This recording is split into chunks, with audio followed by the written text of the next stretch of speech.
मला एक बेसिक आता 3 वर्षामध्ये कॉर्पोरेशनची इलेक्शन झालीच नाही. आज जो हे चालू ना मुंबई, मग 3 वर्षात मुंबई धोक्यात नव्हती का जेव्हा इलेक्शन झालं.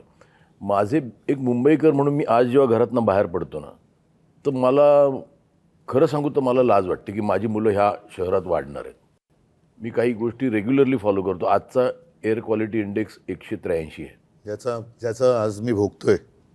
एक फुगा असतो की ज्याची कॅपॅसिटी एक आपण म्हणतो की तो एक पर्टिक्युलर ह्याच्यात तो फुटेल. तर जवळजवळ ह्या एका फुग्यात जवळजवळ त्याच्या 5 पट हवा भरलेली गेलेली आहे. माझा एक प्रॉब्लेम आहे की मुंबई डिकंजेस्ट कधी होणार. म्हणजे मी आता बाहेरचे लोंढे बोलतच नाही. एक मुद्दा सांगतो, विचारतो तुम्हाला. तुम्ही इतके वर्ष मुंबईत राहतात. माझा आणि राजचा जन्म मुंबईतला आहे. आज जेवढं प्रदूषण दिसतंय, हवेचा जो काही निर्देशांक वगैरे म्हणतोय प्रदूषणाचा, हा एवढा खराब कधी झाला होता का?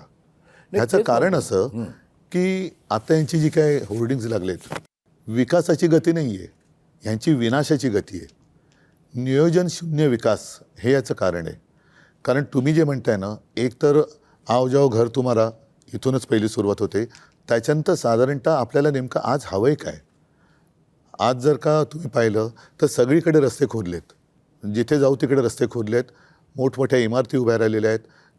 विकासाच्या नावाने मेट्रो असेल, काही ठिकाणी पूल असेल, हवेत.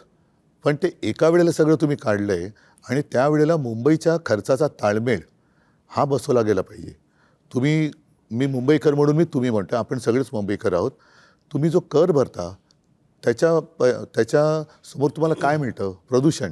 म्हणजे विकास तुमच्याकडे काय फार मोठा रस्ता आम्ही छान केला आहे, सरळ तुमच्या घरापासून हॉस्पिटलमध्ये जातो रस्ता, याला मी विकास नाही म्हणत. हॉस्पिटल कमीत कमी असणं आणि आयुष्य चांगलं असणं हा विकास पाहिजे. माझं तर म्हणणं आहे विकास नको आता. नाही, ही मानसिकता का झाली? कारण नियोजन शून्य विकास. आम्ही सुद्धा आज आमची जी होर्डिंग लागलेत, मी 12पासून लावतोय होर्डिंग. होय, हे आम्ही केलं आणि त्याच्याबद्दल मला अभिमान आहे आणि मला असं वाटतं मुंबईकरांना अभिमान आहे. मग त्याच्यामध्ये शाळेचा दर्जा असेल, पाण्याचा दर्जा असेल, किंवा आता कोस्टल रोड झालेला आहे. कोस्टल रोडसुद्धा आपण केलेला आहे. पण वाटेल तिकडे, जसं आता मी कलानगरला राहतो आहे, वेडेवाकडे उड्डाण पूल, आता तिकडे आणखीन एक वॉकर ब्रिज करत आहेत. कोणासाठी करताय? कशासाठी करतायत? आणि संपूर्ण धुळीचं आणि सिमेंटचे कण आपल्या फुफ्फुसामध्ये जात आहेत.